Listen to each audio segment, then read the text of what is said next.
Eh bien, bonjour à toutes et tous, bienvenue pour ce nouveau webinaire du pôle éco-conception. Donc, je me présente, je suis Samuel Mayer, je dirige l'association Pôle Éco-Conception et on va être là 3/4 d'heure ensemble avec l'ensemble des équipes du pôle. C'est quelque chose de très très nouveau pour nous.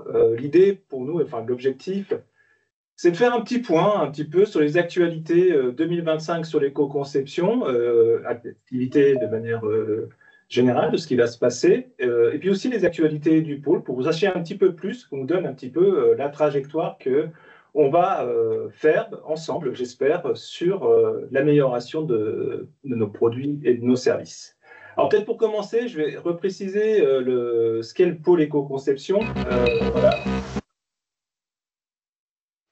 Alors, on a un super motion design, on veut en profiter, on vous le remet 2 fois. Donc voilà, le pôle éco-conception, c'est le centre français de compétences et de connaissances sur la pensée en cycle de vie. Et donc nous, on intervient bien entendu par la mise en place d'une démarche, d'une méthode qui s'appelle l'éco-conception. Alors on est là pour quoi? On est là pour garantir des produits, des services, des systèmes, des modèles d'affaires, des organisations plus respectueuses de l'environnement, et vraiment toujours avec cette vision globale, holistique, que nous propose la pensée en cycle de vie. Alors comment on est organisé? On a 2 grands domaines d'activité stratégiques. On porte d'abord des missions d'intérêt général, et c'est depuis 2008 qu'on s'est engagé sur ces questions-là. Des missions sur lesquelles on va travailler à la fois sur, comment expliquer, être un peu le catalyseur de l'éco-conception, c'est-à-dire accompagner au niveau des territoires, on y reviendra tout à l'heure, au niveau des entreprises, la prise en compte de l'éco-conception par de la sensibilisation, de l'accompagnement, de l'orientation et le développement des outils et des méthodes nécessaires à cette démarche. Donc tout ça, c'est le gros de notre activité. Puis à côté de ça, on a un autre domaine, c'est qu'on vous accompagne directement aussi avec une mission, on va dire, de service pour faire de la formation, de l'accompagnement, des diagnostics, des évaluations environnementales ou de la vérification de vos études, ACV ou communication. Donc voilà, donc on est vraiment organisé, nous, pour diffuser ces principes.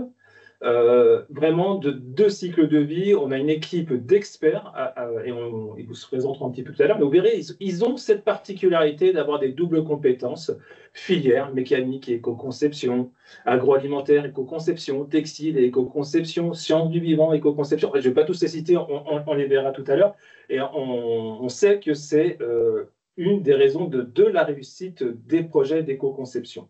Donc on est vraiment là pour vous accompagner, pour contribuer à la montée en compétences dans les entreprises. On est là pour analyser, évaluer, vous aider à évaluer vos projets, et on est là aussi pour vérifier ce que j'expliquais tout à l'heure, que ce que vous avez mis en place répond bien et que garantir que les produits sont bien meilleurs après qu'avant. Et donc l'autre point, c'est vraiment le cœur aussi de nos activités, c'est la formation. Donc, si on peut juste continuer un petit peu plus loin, encore après, donc on a le centre de formation, on y reviendra tout à l'heure. Ce qui est important de comprendre, c'est que le pôle éco-conception, créé en 2008, mais c'est une initiative qui date déjà de 2002, de travail sur l'éco-conception. On est historiquement basé à Saint-Étienne, et puis depuis quelques années à Lyon. Mais on travaille au niveau national. On parle de pôle éco-conception comme un centre national. On a une activité qui se déploie dans la région, et on a la chance d'avoir avec nous Fabrice Guédon, qui anime justement l'activité en Normandie. Fabrice, je ne sais pas si tu as mis ta caméra, je ne te vois pas, mais est-ce que tu pourrais nous parler un peu plus en détail des activités qui sont portées par les Eco-Design Hub en région, comme en Normandie, en Occitanie ou en Auvergne-Rhône-Alpes? Oui, bonjour à tous. Donc les Eco-Design Hub sont des représentants du pôle sur les régions. Donc on a 3 régions couvertes, comme vous le voyez sur la carte, l'Occitanie, l'Ora et la Normandie. Et les petites feuilles sont représentées par donc, des centres relais qui sont animés par des tiers, des CCI, les organismes de développement des régions. Leur objectif, c'est d'impulser, d'accélérer le sujet de l'éco-conception auprès des PME jusqu'à ETI, à travers des ateliers de sensibilisation comme l'atelier char à voile. Si ça vous intéresse, n'hésitez pas à nous contacter pour ça, parce que c'est un atelier qui est fort intéressant et qui permet de faire découvrir les premiers principes de l'éco-conception. Pour mon cas aussi, j'assiste beaucoup les PME dans l'assistance à maîtrise d'ouvrage face à des bureaux d'études. Ils aiment bien avoir quelqu'un voilà, en support et qui ne soit pas seul face à un bureau d'études. Et les bureaux d'études, eux, me sollicitent aussi lorsqu'ils ont du mal à démarcher les entreprises pour voilà, leur inculquer les premières notions d'éco-conception. Donc voilà l'objectif d'être sur le terrain. Et donc, ces éco-design hubs, on les retrouve, hein, ils sont administrés en Occitanie. Alors, je vois qu'on a Cécile avec nous, hein, qui travaille sur la partie Occitanie. Elle se présentera tout à l'heure, ça nous fera un petit point réglementaire, hein, parce que c'est aussi un point d'importance. Et on a Louise qui s'occupe, si Louise, tu es là, elle s'occupe de l'éco-design hub en Aura, y arriver, en Auvergne-Rhône-Alpes, j'essaie de le dire comme il faut. Louise, c'était avec nous. Ah ouais, mais il faut que tu parles pour qu'on te voit. Salut Louise. Ah, ouais. Vous me voyez? Ouais, c'est bon. Bonjour à tous. Si vous avez des questions sur l'éco-design hub Aura, n'hésitez pas à me contacter. Voilà. Et toutes les petites feuilles que vous voyez, en fait, c'est nos centres relais. Donc, ce sont des structures d'intermédiation qu'on accompagne, qu'on soutient pour réaliser ce même travail dans les différentes régions que sont la Nouvelle-Aquitaine, PACA, etc. Vous les voyez et si vous avez besoin de contact, n'hésitez pas à revenir vers nous. On vous mettra en contact avec eux pour avancer. Alors, je vous propose de lancer le webinaire, maintenant que j'ai fait la présentation du pôle. Alors, comme d'habitude dans nos webinaires, vous pouvez poser vos questions. Alors, je vous propose de le faire dans le chat, peut-être ce qui est le plus simple, et on essaiera d'y répondre. Si vous avez des questions auprès de nos experts, faites-le aussi dans le chat. Après, on prendra des questions à la fin, un petit temps d'échange tous ensemble. Et puis, bien entendu, on le mettra en replay. Et comme vous êtes inscrits, on vous enverra l'information dès qu'on aura le replay. Alors, il y a quand même des choses qui sont passées en 2024 sur l'éco-conception qui vont avoir un impact fort sur la démarche. Et avec nous, on a Maya. Maya, ouais. Oui, bonjour à tous. Ouais, Maya Michael. Bonjour. Voilà, qui est chargée de mission chez nous, éco-conception, qui travaille et qui a beaucoup accompagné la révision de la norme NFX 30264, qui est la norme méthodologique d'éco-conception, qui datait de 2013 et qui est en cours de mise à jour. Et je crois savoir que la semaine prochaine, on va gérer les questions suite à l'enquête publique. Mais est-ce que tu peux déjà nous en dire un petit peu plus sur les grands changements sur cette norme? Oui, en effet. Donc, en 2024, on a bien eu du coup le pôle qui a piloté un groupe d'experts pour réviser donc cette norme qui s'appelle la NFX 30264, donc la norme sur l'éco-conception. On a bien eu une enquête publique qui a été menée en décembre où nous allons travailler en 2025 à la publication de cette révision. Donc, dans les grands changements, la révision inclut notamment un remaniement des principes de l'éco-conception. Donc, notamment, lorsqu'on parlait d'une approche système et d'un principe de fonctionnalité, on parle maintenant d'une réponse aux besoins avec une approche fonctionnelle et système. Le nom système, il voudra bien sûr dire un produit ou un service, ou un système produit-service, ou un système produit-service. De même, on ne parle plus d'une approche multi-acteurs, mais bien d'une prise en compte des parties prenantes sur tout l'environnement d'une organisation, ainsi qu'une remise en question des besoins pour éventuellement revoir son modèle économique grâce à la démarche d'éco-conception. Enfin, on a une mise en valeur de la partie pilotage des transferts d'impact, sans dénaturer bien sûr les principes qui ont été initialement rédigés. Enfin, la norme est beaucoup plus itérative et fonctionnelle qu'on peut voir sur la slide suivante, par exemple. Ouais, merci beaucoup. Comme vous le voyez, donc la norme est beaucoup plus itérative et opérationnelle grâce à un découpage en étapes. Et de plus, elle reste visuelle grâce à des logigrammes qui résument du coup chaque étape. Voilà.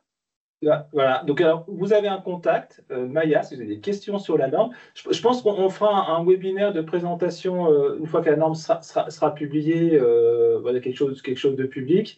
En tout cas, si vous avez des questions sur l'évolution normative, etc., n'hésitez pas à contacter Maya. Vous retrouverez tous les contacts de l'ensemble des collaborateurs sur le site écoconception.fr. Alors, c'est vrai qu'il y a une problématique aussi qui est liée au changement de modèle économique qui apparaît dans les principes sur la diapo juste après. Et donc, grosso modo, il intègre trois choses. C'est de dire l'éco-conception, il participe aussi à la modification de ces modèles d'affaires portés par les entreprises. Donc, il y a continuer à faire comme avant, avec un système linéaire, c'est peut-être pas forcément ce qu'on veut. L'intégration de la circularité des matières, voilà, pour boucler les boucles sur la fin de vie, que ce soit du recyclé ou du renouvelable. Il y a l'augmentation de la durée de vie, donc c'est quelque chose qui est important. On l'a vu apparaître avec un certain nombre de choses sur la réparation, mais je crois que d'un point de vue réglementaire, on reparlera quand même de cet aspect allongement de la durée de vie. Et puis, les éléments d'intensification d'usage, c'est-à-dire comment on peut mieux utiliser les produits et les services, que ce soit par l'économie du partage, les systèmes produits-services ou l'économie de fonctionnalité. Et d'ailleurs, pour ceux que ça intéresse, on fait un petit webinaire la semaine prochaine sur ces trois boucles avec 3 retours d'expérience. Donc, c'est vendredi prochain. Je vous envoie le lien d'inscription dans le chat où on a un retour d'expérience dans l'électronique sur la récupération et la maintenance des produits pour l'allongement de la durée de vie. Donc, avec Ecotic, on aura l'entreprise DAU sur la circularité des matières. Voilà, on est nous-mêmes installés sur des bureaux DAU actuellement pour en faire la promotion. On aime beaucoup. Et puis, on aura Yann Lemoine des biens en commun qui essaye de réfléchir à comment mettre à disposition des produits au plus grand nombre sans qu'on en ait la propriété, justement, pour améliorer tous ces éléments-là. Alors, au-delà des modèles économiques, il y a des enjeux un peu durs, des enjeux réglementaires, ça c'est un peu durci. Donc peut-être, Cécile, tu peux revenir. Alors, on n'a pas le temps de tout vous présenter. L'idée, c'est qu'on va vous faire un petit panorama et on vous remettra en lien, bien entendu, des webinaires sur lesquels on a expliqué un certain nombre de choses. Et je pense qu'on en refera d'autres parce qu'il y a des évolutions, tout n'est pas encore cadré ou mis en œuvre. Est-ce que tu peux nous expliquer un petit peu où est-ce qu'on en est des grands points réglementaires à ne pas louper en termes d'éco-conception en 2025? Oui, à peu près. Bonjour à tous et à toutes. Donc, comme vous l'avez compris, on n'est pas là pour vous faire un webinaire réglementation, pour en parler pendant des heures. On va juste faire quelques focus. Au niveau français, vous commencez à la connaître tous, la loi AGEC, c'est important de refaire un point dessus, notamment puisqu'il y a quelques nouveautés, hein, comme tous les ans, vous savez, il y a des choses qui se mettent à jour. Donc pour rappel, la loi AGEC, c'est 5 grands axes, et notamment 2 axes sur lesquels j'ai envie qu'on fasse un petit focus ensemble. Donc agir contre l'obsolescence programmée, il faut savoir que depuis le 1er janvier 2025, donc depuis ce début d'année, on a notamment l'indice de réparabilité qui se transforme en indice de durabilité pour les téléviseurs. Ça, c'est acté depuis le 8 janvier. Donc, si vous êtes metteur sur le marché de ces produits, peut-être ça peut être intéressant d'aller regarder plus en profondeur cet indice de durabilité. Il va reprendre évidemment les principes de réparabilité, mais il va y ajouter la fiabilité et la robustesse. C'est des axes qui sont très importants et forcément en lien avec l'éco-conception. Pour peut-être anticiper, il va y avoir également un autre produit qui va devoir le mettre en œuvre. Ce sera les lave-linges Hublot et Top le 8 avril. Donc peut-être, pareil, commencez à regarder, ou en tout cas si vous ne l'avez pas encore vu. La loi AGEC, au niveau, donc on fait toujours le lien avec l'éco-conception, l'axe sur lequel il faut aussi qu'on aille faire un petit focus, c'est le mieux produire. Depuis plusieurs années, il y a la REP, la responsabilité élargie des producteurs, qui est mise en place avec un certain nombre de filières qui s'est organisées au travers des éco-organismes. Et il faut savoir que depuis le 1er janvier 2025, il y a une nouvelle filière qui vient d'être créée, c'est les emballages professionnels. Donc pareil, si c'est des choses qui vous concernent et sur lesquelles vous n'avez pas encore creusé, n'hésitez pas. Je sais qu'il va y avoir un acte après Cyprien sur ces sujets. Et il faut savoir, peut-être c'est important aussi, par rapport à l'éco-conception et la REP, il avait été mis en place l'année dernière, notamment la mise en place de plans quinquennaux autour de l'éco-conception, c'est-à-dire des plans de prévention et d'éco-conception sur 5 ans qui sont mis en place sur les filières. Donc ça, c'est vraiment des axes importants autour de l'éco-conception et de cette loi AGEC. Si je passe sur la partie européenne, je pense que vous en avez beaucoup entendu parler, c'est le SPR, c'est le règlement aujourd'hui de l'éco-conception qui a été notamment adopté en juillet 2024 et qui a pour objectif de fixer des exigences en matière d'éco-conception sur un très grand nombre de produits, et ce, à l'échelle des pays de l'Union européenne. Ça sera des exigences qui seront définies par catégorie de produits et sur l'ensemble du cycle de vie. C'est aussi une des grandes ambitions de ces règlements, c'est de ne plus s'axer sur une seule étape du cycle de vie, mais vraiment d'aller mettre en place des exigences sur l'ensemble du cycle de vie du produit. En petit point nouveauté, il faut savoir que donc, le règlement a été adopté. Aujourd'hui, les exigences ne sont pas encore finalisées. Pour ça, il va y avoir besoin de l'Eco-Design Forum, c'est-à-dire du groupe d'experts, d'entreprises, mais également de parties prenantes qui vont travailler sur les groupes de travail. Il faut savoir qu'il est en cours de sélection et que leur première réunion va avoir lieu le 19 et le 20 février. Donc, on est vraiment sur les premiers démarrages des travaux pour fixer ces fameuses exigences. Je vais passer là. Le groupe d'experts a été validé en début de semaine. Voilà. Et ça date de tout, c'est tout jeune, tout récent. Et c'est plutôt des grandes organisations qui sont dedans. Et voilà. Et donc, nous, de l'autre côté, on sera dans les groupes miroirs au niveau national, hein, pour vous représenter. Je vais passer la main du coup à Cyprien qui va vous parler aussi également d'un cadre réglementaire spécifique. Oui, bonjour. Du coup, moi, je vais vous parler notamment de la PPWR, donc la proposition de règlement sur les emballages et les déchets d'emballage qui a été rédigé par la Commission européenne. C'est un texte qui a été adopté en 2024, qui est actuellement en traduction et qui devrait sortir d'ici 2025. Donc, cette proposition de règlement a pour objectif différents points, notamment la promotion du réemploi et du recyclage, l'harmonisation des matériaux recyclables, encourager l'éco-conception des emballages et aussi une petite partie sur l'interdiction spécifique, avec notamment les PFAS ou d'autres plastiques qui vont être interdits. C'est une réglementation qui a un objectif fort parce qu'il y a un chiffre, si je dois en sortir un de cette réglementation. La réduction qui est échelonnée jusqu'à 2040 à 15% au niveau européen, la réduction des déchets d'emballage a pour objectif donc de diminuer de 40 millions de tonnes de déchets d'emballage. Donc c'est quelque chose qui est quand même assez conséquent.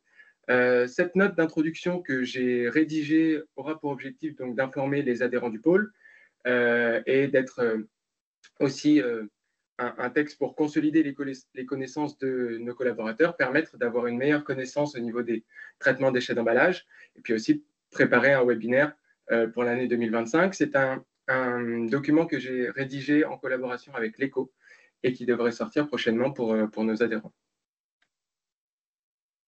Merci beaucoup Cyprien. Je vais passer la main du coup à Florian pour vous parler plus de la réglementation autour de la communication environnementale.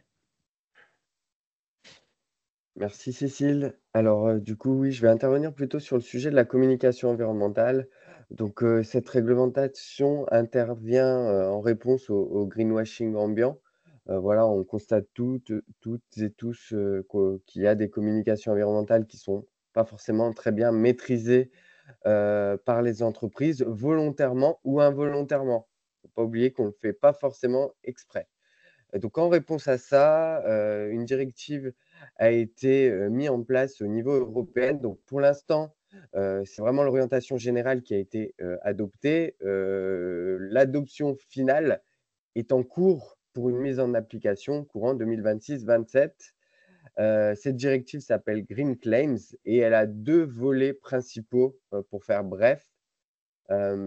Cadrer les allégations environnementales, donc tout texte écrit ou oral, afin qu'il soit plus clair, qu'il y ait des données probantes avec des preuves scientifiques à l'appui qui viennent étayer ces allégations.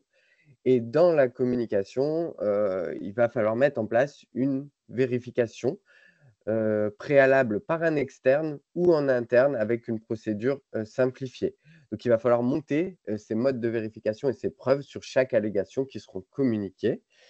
Et concernant les labels environnementaux, qui est le deuxième axe de Green Claim, en lien notamment avec la norme ISO 14024, il y aura d'abord une reconnaissance des principaux systèmes déjà existants à l'échelle des régions et des territoires. Ensuite, donc voilà, les labels robustes seront reconnus et validés. Par contre, tout autre label qui ne serait pas reconnu par un territoire, par une région, par un pays, on va faire un petit peu la chasse à ça et ils devront passer par une procédure de vérification s'ils veulent encore être sur le marché et accessibles. Donc ça, c'est encore en cours de construction et à venir, on vous tiendra au courant. Merci beaucoup pour tous ces éléments. Donc, merci à Cécile Picolet, qui est responsable projet de l'animation de l'action Oxymore sur la région Occitanie. De fait, on le retrouve. Cyprien Moll, qui est chargé d'études au Polyco-Conception basé à Lyon, et Florian Ribeiro, qui est notre référent, vous l'avez compris, sur la communication environnementale. Alors, je fais la transition, qui dit communication environnementale, dit élément de preuve. Et on tombe sur l'évaluation. Donc, je vais appeler nos deux experts. Donc, voilà. Merci.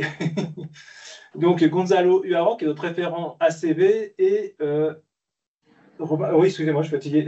Romain, qui est notre chef projet sur les ACV. Donc, la question qui est posée, c'est quoi de neuf dans l'analyse du cycle de vie? Parce que c'est des choses qui datent de Mathusalem, sur la normalisation de l'analyse de cycle de vie. Ça fait longtemps Oui, merci Samuel. Ça fait longtemps effectivement qu'on travaille un peu dans la partie analyse de cycle de vie. Et l'année dernière, il y a eu quand même deux gros axes par rapport à cette évolution. Plutôt un axe normatif pour pousser un petit peu sur différents types de méthodologies. Donc, on va apporter un peu un cadre à ce qu'on va voir l'ACV organisationnelle avec la ISO 14072. Mon collègue Romain pourra en parler.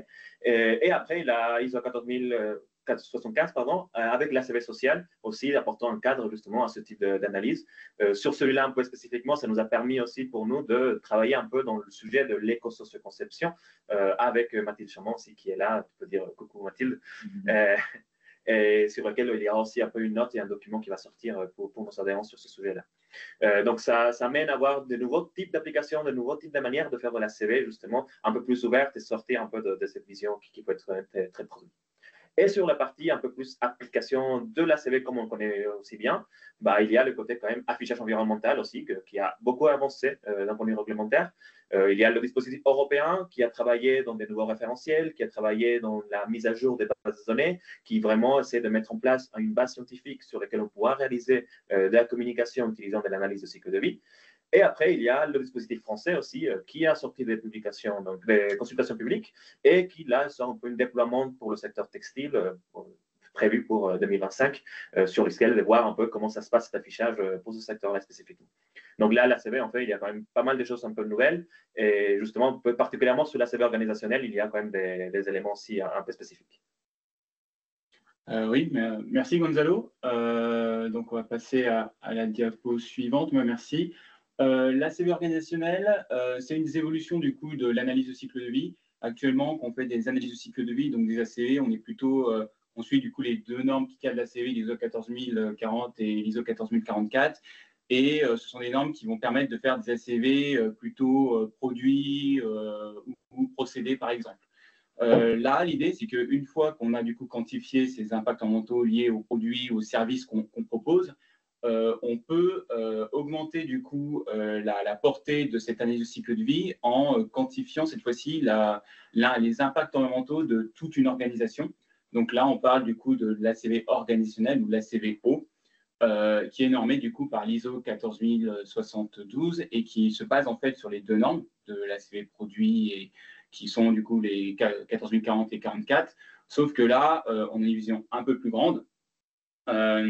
Et pour réaliser actuellement des ACV organisationnels, il y a deux méthodes qu'on peut du coup appliquer. Il y a ce qu'on appelle la méthode top-down, où là, en fait, on va s'arrêter aux frontières de l'organisation et on va lister tous les flux intrants, donc en fait, tous les achats qui vont entrer dans l'organisation. Donc, ça peut être de l'énergie, des matériaux, etc. Tous les flux sortants aussi, donc les produits et les coproduits. Puis, on va compiler tout ça, on va faire l'ACV de tout ça pour obtenir du coup les impacts environnementaux. La deuxième méthode qu'on peut appliquer, c'est ce qu'on appelle la méthode bottom-up, où là, on va faire l'ACV de tous les produits que l'organisation fabrique, produit, pour ensuite faire la somme de ces années de cycle de vie et quantifier du coup l'impact de toute l'organisation en se basant sur les impacts environnementaux des produits fabriqués. Voilà, et pour aussi la petite information, l'ADEME est bien consciente de l'évolution de cette année de cycle de vie, donc de la prise en compte de cette année de cycle de vie d'un point de vue organisation. et elle a lancé un appel à manifestation d'intérêt, donc un AMI, l'année dernière, en 2024, pour accompagner des organisations dans l'analyse des impacts environnementaux de leur organisation. Donc, au pôle éco-conception, on accompagne, du coup, on fait partie de cette expérimentation et on accompagne une entreprise qui souhaite du coup quantifier les impacts environnementaux à l'échelle de son organisation. Voilà. Et du coup, c'est fini pour moi. J'avais juste un petit point. Je profite d'une question qui me semble importante, qu'on n'avait pas prévu de traiter, mais qui me semble être vraiment dans les actualités. Gonzalo, toi qui bosses, qui est dans le comité de travail sur la révision de la base empreinte et d'une fusion possible avec EcoInvent, tu peux nous dire où est-ce qu'on en est? Enfin, est-ce qu'on a des dates, des choses là-dessus? Date, pour l'instant, je ne pense pas qu'il y en a. J'ai vu la question effectivement au niveau mise à jour. Donc, je parlais spécifiquement donc, de la base de données de la Commission européenne qui développe pour qu'ils puissent s'utiliser pour l'affichage environnemental. Après, toutes les bases, il y a aussi un travail global, on fait de mise à jour. EcoInvent se met à jour en fait tous les ans et là, ils vont continuer quand même à réaliser. Et pareil, la base empreinte qui est travaillée ici en France, il y a aussi des grosses mises à jour qui vont se faire cette année. Je ne saurais pas par contre dire pour l'instant un calendrier. Ok, merci pour ces éléments. On vous tiendra au courant et je pense qu'avec l'ADEME, dès qu'on aura plus d'informations, on pourra communiquer dessus. C'est en cours, en tout cas, c'est une vraie révolution et je pense que ça va plutôt dans le bon sens. Accessibilité accrue à des données, interaction avec on va dire, un abonnement sur base EcoInvent pour avoir l'ensemble des flux, enfin, c'est vers quoi on va. Je vous propose d'avancer et le prochain sujet, c'est justement une problématique qui n'est pas toujours bien traitée ou complète en termes d'ACV, c'est l'agroalimentaire. Voilà, donc je vous ai mis un petit plat, je sais que c'est 11h30, on a peut-être un peu faim. Et donc avec moi, j'ai Louise, qui est notre experte en agroalimentaire et textile, et elle va nous parler d'une nouvelle manière peut-être d'appréhender les projets d'éco-conception agroalimentaire avec une méthode qui s'appelle Indicateur. Louise? Merci. Oui, merci Samuel. Donc, en effet, la CV ne permet pas toujours d'avoir une analyse environnementale exhaustive dans certains secteurs. C'est le cas de l'agroalimentaire et c'est pour ça qu'on a développé donc, une méthode qui n'est pas donc un outil de quantification environnementale, mais qui est un outil d'amélioration environnementale pour les produits alimentaires, donc qui balaye l'ensemble du cycle de vie et qui vont prendre en considération des indicateurs environnementaux qui ne le sont généralement pas dans les ACV. C'est le cas de la biodiversité, par exemple, mais aussi des problématiques de souveraineté alimentaire qui sont cruciales dans le secteur alimentaire. Donc, c'est sous forme d'un petit nuancier que vous pouvez voir. Donc, ça, c'est la version un petit peu simplifiée, mais donc nous, on possède aussi une version numérique un petit peu plus complète. Et c'est pour, en fait, donner des améliorations de produits sur l'ensemble des secteurs, sur l'ensemble du cycle de vie d'un produit alimentaire. Donc, avec des stratégies concrètes et un indicateur correspondant qui permet vraiment à l'entreprise d'avoir des indicateurs à suivre pour améliorer la performance environnementale de son produit alimentaire. Vous pouvez aussi retrouver donc, la version simplifiée d'indicateurs dans les Serious Game Inspiration que je laisserai Marie vous présenter. Et donc, si vous voulez plus d'informations aussi sur l'outil indicateur, vous pouvez me contacter. Voilà, c'est à peu près tout pour ma part. Marie, je te laisse la main sur l'inspiration. Juste pour repréciser, effectivement, on a vu que tout ce qui a été présenté par Louise, c'est des travaux qui ont été faits dans des entreprises et c'est issu de ces travaux-là, nous, on veut les partager. C'est pour ça que vous l'aurez de manière disponible. C'est le prototype que vous avez vu tout à l'heure, le logo. Mais je pense que premier trimestre, on sera en mesure de vous proposer un indicateur. Et dans les méthodes, on parlait des ateliers et autres, on va voir, vous connaissez sans doute déjà Inspiration, parce que c'est un produit qui date, je pense, le test est 2023, je crois, déploiement 2023-2024. Et ça, c'est un projet qui a été porté, parce qu'on a la chance d'avoir la co-auteur, parce que celle qui a lancé ce projet-là, qui est venue m'embêter, parce que j'y croyais pas trop, et en fait, c'est formidable. C'est Marie Cussol, voilà, qui est chef de projet éco-conception chez nous. Tout à fait. Merci Marie? Samuel. En effet, oui, bonjour à tous. On a créé ce jeu il y a maintenant 2 ans. Ça va faire 2 ans cette année. On a même commencé son test fin 2022. Inspiration, peut-être ce nom parle à certains d'entre vous. L'idée, c'était d'avoir un atelier supplémentaire au pôle éco-conception. Fabrice vous a parlé tout à l'heure du Charabal, par exemple.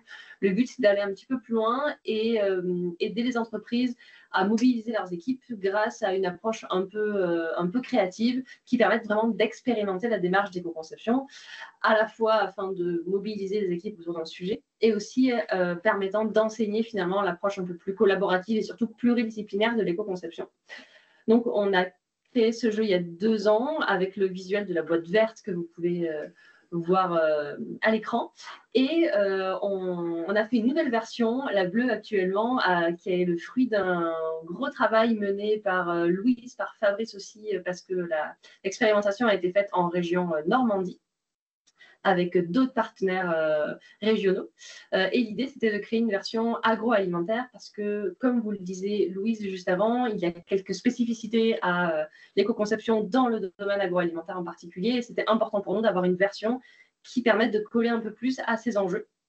Dans ces 2 versions de jeu, l'idée, c'est vraiment d'expérimenter la démarche en utilisant aussi des outils d'éco-conception très pragmatiques, dont justement indicateur que présentait Louise juste avant, qui peut être inclus dans la version agroalimentaire derrière.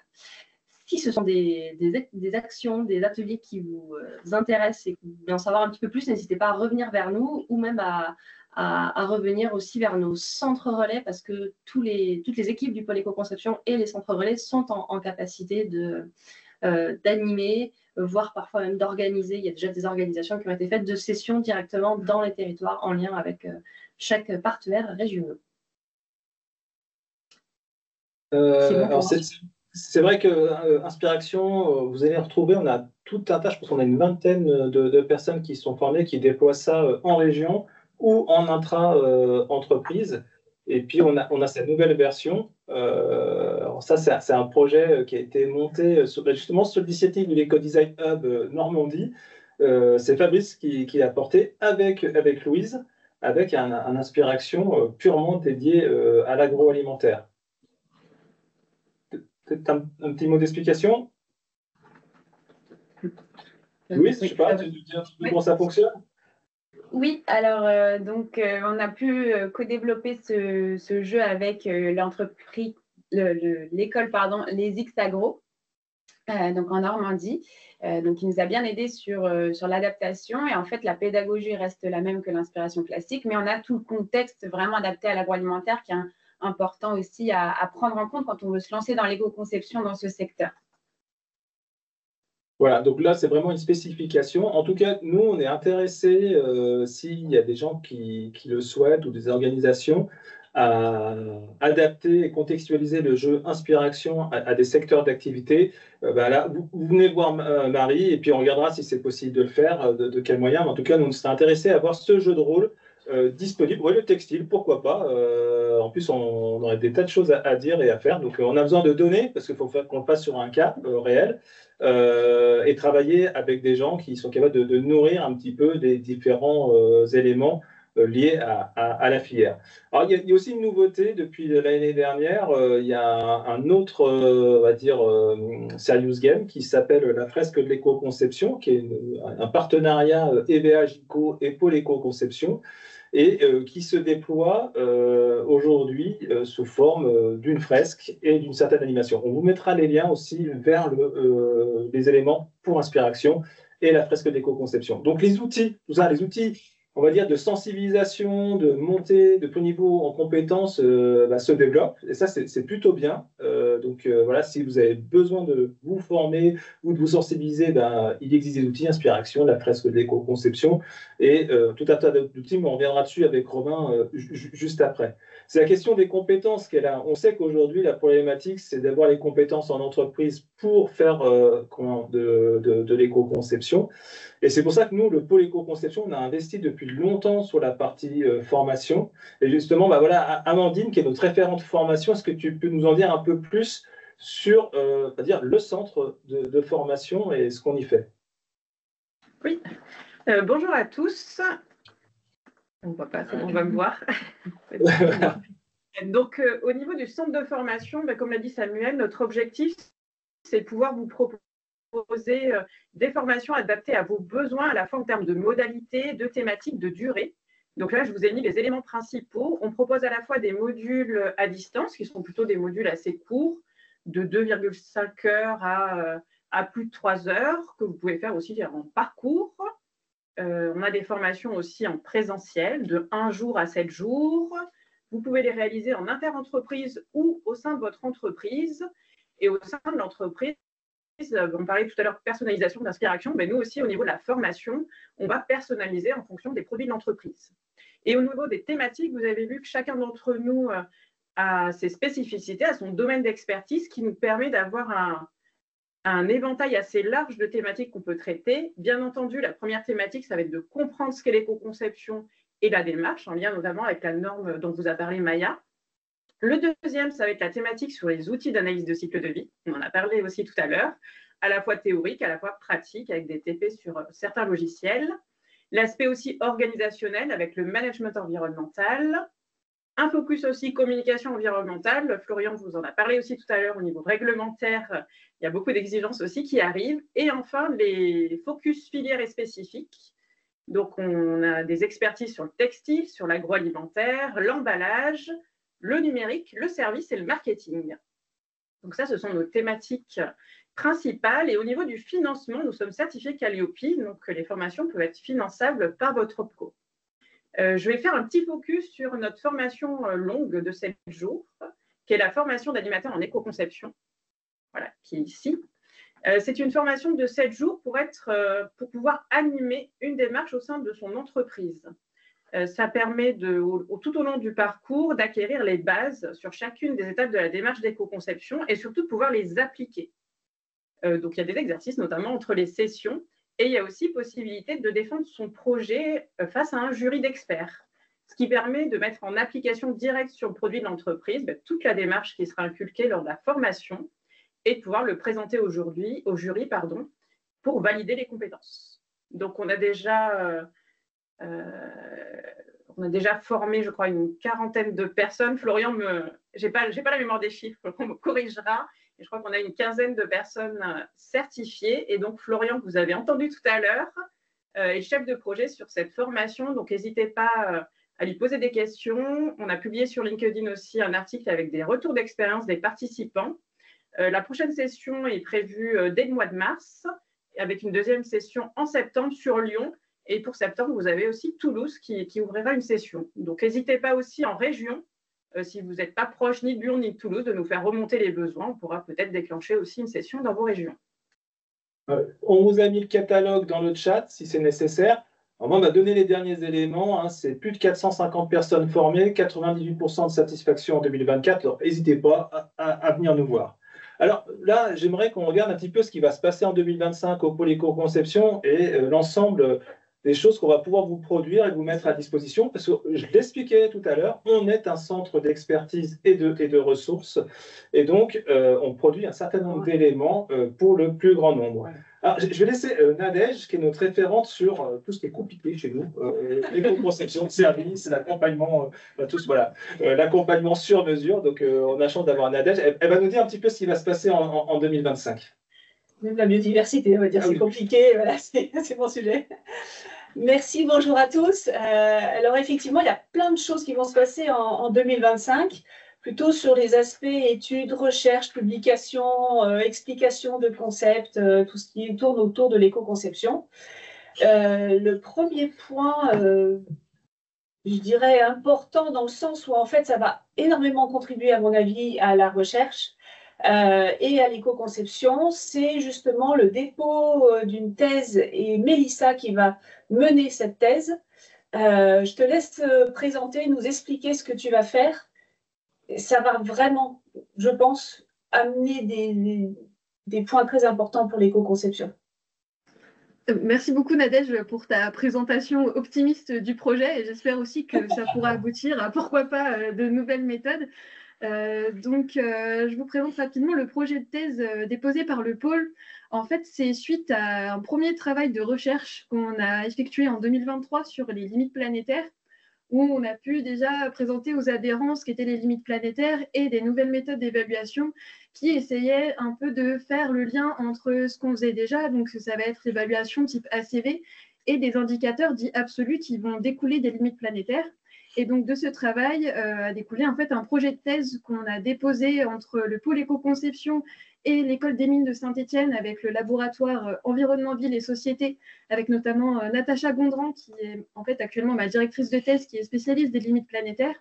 Et on a pu déposer ce projet de thèse auprès de l'ADEME qui a accepté. Et donc le projet a commencé en novembre 2024, donc sur 3 ans. Et le but, c'est de développer une méthode applicable en éco-conception pour disposer d'indicateurs absolus de la soutenabilité. Et c'est spécifique au secteur textile. Voilà, donc si vous avez des questions aussi, vous pouvez me contacter pour en savoir plus sur les limites planétaires ou sur l'avancement des travaux. Et quand je disais que c'était quelque chose de très important, parce que ça va à terme, un jour ou l'autre, c'est vrai que Mélissa me dit que je suis optimiste, et que, voilà, mais je pense que ça va beaucoup amener au niveau méthode à l'éco-conception, et peut-être qu'on nous arriverons au bout d'un moment à enfin trouver une définition un peu absolue de ce qu'est un produit éco-conçu. C'est vraiment un sujet qui revient toujours quand on accompagne des entreprises. Qu'est-ce que c'est un produit éco-conçu? Un autre sujet qui va sortir cette année, une autre note de synthèse cette fois-ci, c'est sur les substances chimiques. L'éco-conception et la chimie, c'est aussi un grand sujet. Pas toujours très évident. Et nous avons parmi nous Faustine, qui est par là, je ne la vois pas trop, mais elle va revenir. Voilà. Tu vas donc travailler sur cette note de synthèse. Je te laisse nous la présenter aussi. Oui, alors bonjour à tous. Donc, on a lancé la rédaction d'une note de synthèse sur le sujet des substances dangereuses au cours de l'année 2024. Cette note de synthèse sera finalisée et diffusée d'ici 2025, enfin, au cours de l'année 2025. L'objectif de cette note de synthèse, c'est de pouvoir fournir une vue d'ensemble des enjeux qui entourent les substances dangereuses et d'introduire ce sujet important et complexe. Il sera à destination de nos adhérents pour un public plutôt non expert qui traite dans son activité avec les substances chimiques. Et dans cette note de synthèse, on traitera de la chimie en particulier pour s'introduire à cette science, mais de manière vulgarisée, à la réglementation REACH. On regardera comment sont prises en compte les substances dans les indicateurs environnementaux et on aura également des outils et des ressources pour s'orienter au travers de ce sujet complexe. Voilà. Merci Faustine, c'est vrai que ce n'est pas toujours un sujet simple, la chimie, mais très intéressant. Donc, note de synthèse à destination des adhérents, bien entendu. Une autre de synthèse est en cours aussi de rédaction. Cette fois-ci, c'est Florian qui travaille sur la fameuse CSRD, la directive européenne pour le reporting sur tous les aspects de durabilité dans les entreprises. Oui, je te laisse nous l'expliquer. Pas de souci, merci Nadège. Donc oui, cette directive va inciter à faire évoluer les déclarations de performance extra-financière en ajoutant notamment l'analyse de double matérialité, qui est le point en bleu là. Mais dans la réalité, il y a quand même des évolutions un petit peu de partout dans la manière de faire un reporting extra-financier. L'idée de cette note de synthèse, c'est assez simple et ce sera assez court ma présentation, c'est de faire le lien entre l'éco-conception, ses outils, ses méthodes, voilà, la démarche, quels outils on utilise et comment ça va pouvoir servir à faire un reporting extra-financier avec des indicateurs environnementaux à l'échelle d'une structure complète. Donc voilà, quelles seront les interactions et comment on pourra aider à faire quelque chose de bien. Pas faire uniquement du reporting, mais faire aussi quelque chose de pertinent. Donc voilà, ça paraîtra d'ici quelques semaines. Merci Florian. C'est vrai que ce qui est important, c'est aussi d'arriver à un plan d'action et à pas seulement rapporter ce qu'on fait, mais vraiment après se mettre en mouvement pour améliorer la performance environnementale. Et forcément, en tant que biologiste, j'ai travaillé 15 ans dans la préservation des milieux naturels. Donc la biodiversité me tient à cœur et cette CSRD amène justement aussi un focus sur la biodiversité, ce qui va nous permettre au pôle de vous proposer un atelier de travail justement pour comprendre la biodiversité et les indicateurs qui sont pertinents à l'échelle d'une entreprise. Et encore une fois, comme l'a rappelé Florian, on travaille sur l'ensemble du cycle de vie. C'est un point aussi fondamental. Un autre type de publication, plus ouvert grand public cette fois-ci, je reviens encore vers toi, Florian, c'est toi qui travailles sur l'éco-conception adaptée à la filière électronique. Oui, et il y a eu une question dans ce sens dans le chat. Donc, nous travaillons sur cette filière. Nous avons déjà accompagné des entreprises pour qu'elles fassent de l'éco-conception sur des produits électroniques. Et avec ces retours d'expérience et l'expérience qu'on a eue sur le sujet, on va vous proposer, donc là pour tout le monde, un éco-concept qui décrit quels sont les principaux enjeux de cette filière environnementaux et stratégiques qui sont parfois connectés. Quel pourrait être le cycle de vie des appareils électroniques et électroniques et comment on peut les définir. Et derrière, on évoquera aussi les grandes stratégies d'éco-conception. Donc, on a regroupé en très grandes stratégies, concevoir selon le... Ah, on a une petite coupure avec Florian. Alors, ça y est, tu reviens. Il faudrait... Les stratégies, concevoir selon le juste besoin, allonger la durée de vie et éco-concevoir par catégorie de composants. Donc, on développera ça plus précisément et on aura un retour d'expérience d'une entreprise avec un webinaire qui arrive courant mars. Donc, encore une manière de vous expliquer tout ça de manière plus détaillée grâce à ce webinaire et à la lecture de la fiche. Vous pouvez la télécharger, bien sûr. Si tu veux bien passer à la suivante, un autre éco-concept qui sortira en 2025, c'est celui qui concerne l'éco-conception des services. Les services, c'est vraiment un domaine assez spécifique. Donc, on a créé un cycle de vie avec lequel je travaille depuis plusieurs années maintenant.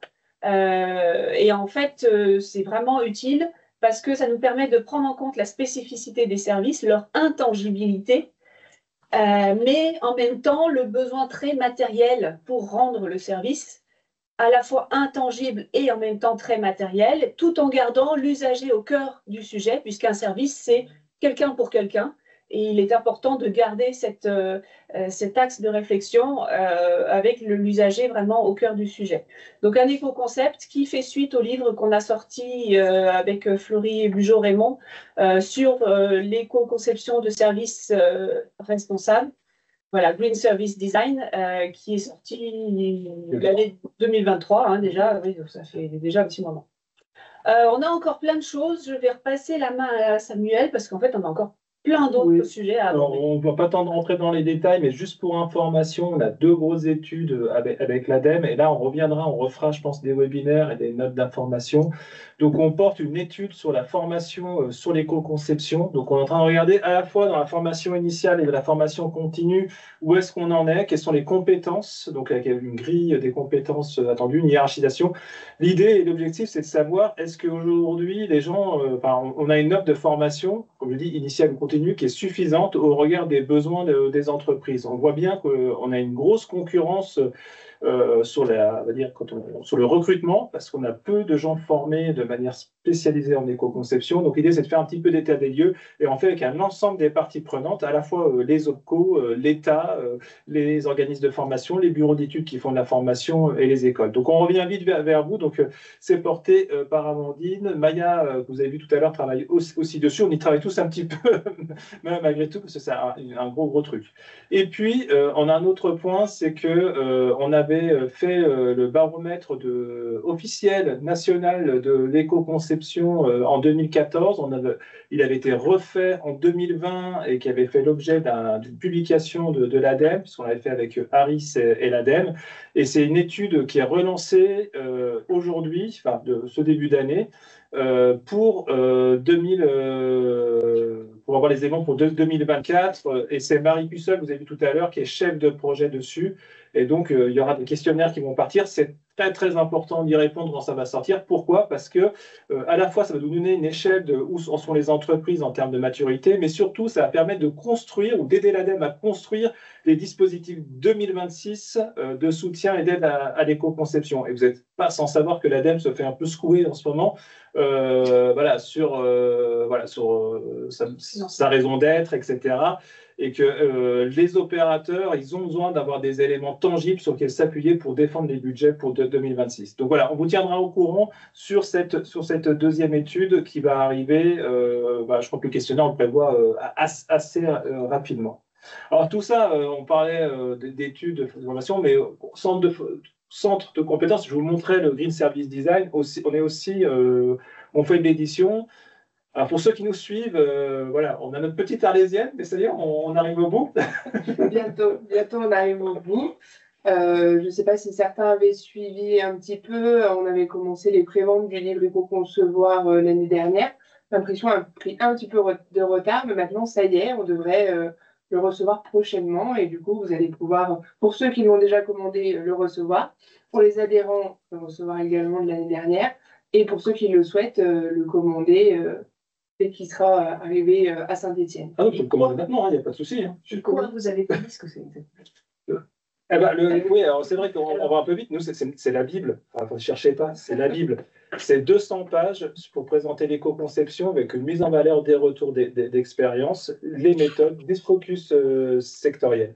Donc voilà. Donc, je pense que quand on l'aura vraiment dans les mains, on fera comme on dit déjà un déballage là, filmé. Peut-être quand tu avec des œufs, tu fais comme ça. On vous fera un truc de jeune pour vous le présenter. Donc, voilà, Maline a pris la parole, mais on n'a pas dû la présenter. Maline qui travaille chez nous, qui est chargée, on va dire, de la communication et de gestion chez nous. Voilà. Du coup, j'en profite pour vous présenter également les autres éditions du pôle. Donc, comme on vous a parlé du Green Service Design tout à l'heure, on a aussi le Green to Market, qui est en lien avec notre webinaire de la semaine prochaine. L'Ecolizer, qui est un produit qui est là depuis longtemps, ainsi que l'Ocala. Non, il n'est pas depuis longtemps, c'est un best-seller. D'accord, si tu le préfères. Et vous pouvez retrouver du coup toutes nos éditions sur la page dédiée. Mais si vous préférez, vous avez aussi la possibilité de me contacter directement pour que je vous fasse un devis si vous ne souhaitez pas payer directement sur la plateforme en ligne. Voilà. Ok, donc voilà, grosso modo, on est pas mal structuré. Alors, on a bien expliqué que nous, on avait un service gratuit d'orientation, de soutien, mais vous avez compris aussi, on a un service plus pour nos adhérents. Et donc, je vais peut-être demander à Marion Gallet, qui est notre référente gestion, de nous dire un peu plus sur la partie adhésion. C'est quelque chose qu'on... on fera l'événement après, excusez-moi. C'est un élément important pour nous parce que c'est un service supplémentaire qu'on donne. Tout à fait. Avant d'aller plus en détail sur l'offre d'adhésion, je voulais vous présenter, ça vous venez de rencontrer une très grande partie de l'équipe du pôle éco-conception et on a des discrets qui ne prendront pas la parole aujourd'hui mais qui sont avec nous et juste rapidement, je voulais vous présenter Katerina Zourabska qui est basée à Saint-Étienne, qui est venue étoffer l'équipe support depuis 1 an maintenant et qui est notre petite main, grande main en fonction des dossiers, tout ce qui est comptabilité. Voilà, des missions importantes, fondamentales. Et nous avons aussi Régis Dando qui lui est basé à Lyon, qui est avec l'équipe de Lyon et qui est là pour nous accompagner sur la structuration et la gestion interne dans l'équipe. Voilà pour les discrets du jour. Moi, on vient de me présenter, mais... Donc, adhérer. Voilà. Si vous voulez en savoir plus sur moi, vous pouvez aller sur la page de l'équipe, sur notre site internet. Maintenant, l'adhésion au pôle. Donc, c'est vrai que c'est vraiment bien mené, parce qu'elle arrive au bon moment après toutes ces présentations. Donc, vous l'avez compris, en plus de rejoindre un réseau expert et engagé, l'adhésion, elle va vous permettre d'accéder à différents avantages et notamment des modules de formation en distanciel, inter-entreprise. Vous trouverez tout le détail sur la page. Je pense qu'un de mes collègues va mettre le lien gentiment. Au-delà des modules de formation, on met également à votre disposition des ressources fiables auxquelles vous avez accès via un espace en ligne. Et également une veille d'actualité de l'éco-conception qui est réalisée par nos ingénieurs très régulièrement et qui est également en ligne. Quoi d'autre? Très important pour les adhésions entreprises, vous bénéficiez d'un échange personnalisé avec un de nos experts en fonction de votre secteur d'activité.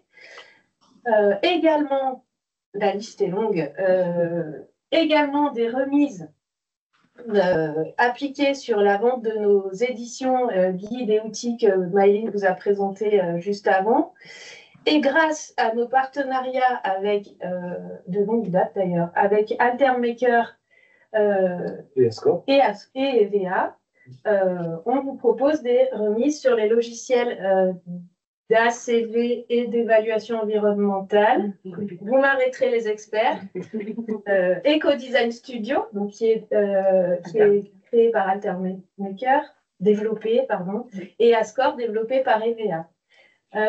Et je pense avoir fait le tour. N'hésitez pas à visiter notre site internet ou à nous contacter directement, Maëline ou moi, au choix. Et pour peut-être juste terminer, nous on aura une grosse journée, je pense que c'est important. Romain, si tu peux préciser, le 8 avril, on l'avait fait l'année dernière, c'est la journée des experts l'année dernière qui s'est transformée en les rencontres nationales de l'éco-conception. Tu peux nous en dire un peu plus? Oui, donc cette journée, elle aura lieu en région lyonnaise, à Villeurbanne précisément, le 8 avril du coup 2025, à l'Institut des Arts Contemporains. Donc en fait, l'idée de cette journée, c'est de permettre à des personnes souhaitant découvrir des outils ou des logiciels d'éco-conception, d'analyse de cycle de vie, de découvrir du coup des outils et d'échanger avec des experts qui proposent du coup des solutions logicielles, serious game ou méthodologie d'éco-conception. Ça sera sous la forme du coup d'ateliers, donc des ateliers d'1 heure où les participants pourront du coup soit découvrir le logiciel ou manipuler possiblement du coup les logiciels ou les outils. Là, du coup, ça sera aux experts de décider comment ils voudront gérer leurs ateliers. Donc, vous pouvez vous inscrire, vous pouvez vous préinscrire cette journée-là. Donc, on a déjà fait une communication là-dessus. Vous pouvez vous préinscrire. Alors, pourquoi vous préinscrire? C'est parce que pour l'instant, les outils sont encore en cours de définition.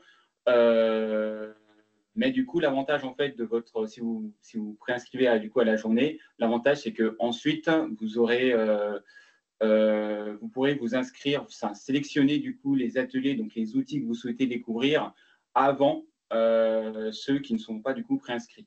Les ateliers sont limités en nombre de personnes. Donc, c'est en fait premier inscrit aux ateliers et en soi premier servi. Et on proposera en parallèle des ateliers de table ronde aussi sur des sujets spécifiques. Voilà. En termes de coûts, on est à, du coup, pour les adhérents qui souhaitent du coup assister aux ateliers, on est à 50 €. Donc, là-dedans est compris la journée et du coup le repas sur le temps de midi. Et pour les non-adhérents, on est à 75 €. Et j'envoie aussi un message aussi à des personnes qui proposent des solutions, donc des logiciels d'analyse de cycle de vie ou d'éco-conception, des méthodes ou des outils ou des serious games. Vous pouvez me contacter si vous souhaitez présenter votre outil lors de cette journée-là. Il ne reste plus beaucoup de place, donc faites-le bien cette semaine. Nous sommes en train de clôturer les retours de ceux qui avaient souhaité déjà être présents. Donc c'est vraiment un événement. On voit l'avantage de l'adhésion. En tout cas, ce sera un événement qui sera national, qui est fait en partenariat avec l'ADEME national et avec un partenariat avec BPI France pour la diffusion de l'information. En tout cas, voilà, notre webinaire touche à sa fin. On va prendre des questions s'il y en a encore. On a essayé d'y répondre au mieux dans le chat. Mais sachez que vous pouvez retrouver nos différents webinaires, que ce soit sur le SPR, les retours d'expérience, etc., sur notre chaîne YouTube.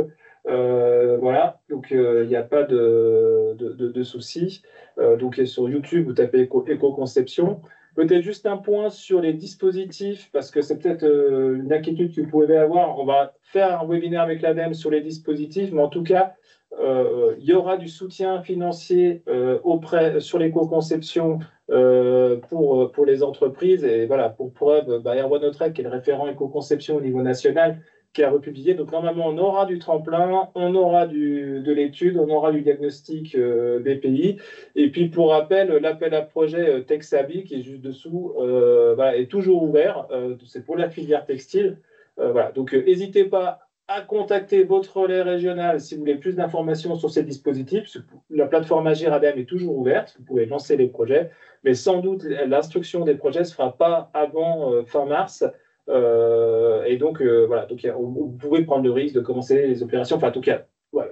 Vos Ecodesign Hub vous expliqueront ça bien mieux que moi. Et puis, si sur la partie textile, peut-être contacter directement Louise, qui est plus au courant, parce que c'est celle qui a suivi et qui a animé les différents webinaires de présentation de Texabi l'année dernière en partenariat avec l'ADEME. Donc voilà, donc c'est l'équipe du pôle, alors, tout à fait complète, vous ne retrouvez pas les photos ce matin, mais on vous remercie. Pour nous, c'était un challenge. On voulait vous faire connaître aussi l'ensemble des équipes du pôle, notre rayonnement voilà, au niveau national, à Saint-Étienne, nos services supports sans qui on ne pourrait pas travailler. Voilà, donc je crois qu'on a traité à peu près toutes les questions. Des questions spécifiques sur le SPR, mais ça, on vous y répondra directement par mail sous forme de SVP. Donc, j'ai vu qu'il y avait des exemptions, etc. On reviendra dessus parce que c'est vraiment très, très précis. Mais s'il y a d'autres questions, d'autres informations que vous souhaitez avoir, dites-le nous, c'est le moment. Je vous ouvre le chat, il y a des choses qui arrivent. Vous prenez la parole, enlevez la main. Mais... Non. Parfait. Eh bien, écoutez, il ne me reste plus qu'à vous dire merci. Retrouvez-nous sur ecoconception.fr ou sur les internets LinkedIn, c'est comme ça que ça se dit. C'est là où on essaye de retranscrire toute l'information, tous les agendas au niveau national de ce qui se passe en termes d'éco-conception, que ce soit des ateliers, des formations, des forums. Et merci pour votre présence et d'avoir participé activement à notre webinaire. Et moi, j'en profite pour remercier les équipes qui se sont mis... J'aurais demandé ça la semaine dernière, voilà. Donc, merci d'avoir pu organiser ça. Je vous dis bonne journée, bon week-end, et puis on se retrouve la semaine prochaine pour travailler sur nos projets d'éco-conception. Au revoir.